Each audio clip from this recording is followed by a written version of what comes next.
మన స్టైల్లో నాటుకోడి కూర ఎలా చేయాలో చూద్దామా. దీనికోసం నాటుకోడి ముక్కలు, అల్లం వెల్లుల్లి paste, onion paste, homemade masala తీసుకోవాలి.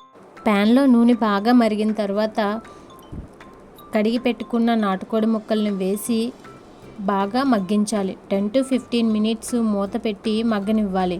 ఇవి కాస్త మగ్గిన తర్వాత ఒక ప్లేట్లోకి తీసుకోవాలి. అదే నూనెలో ఆనియన్ పేస్ట్ వేసి ఆనియన్స్ పచ్చి స్మెల్ పోయేంత వరకు కూడా వేయించుకోవాలి.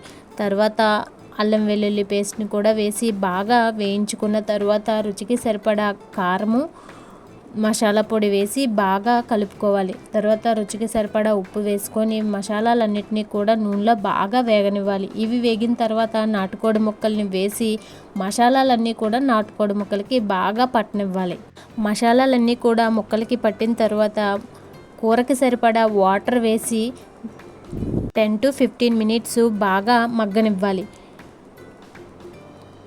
గ్రేవీ చిక్కపడి నూనె పైకి తేలేంత వరకు కూడా బాగా ఉడకనివ్వాలి. చూడండి, టేస్టీ నాటుకోడి కూర రెడీ.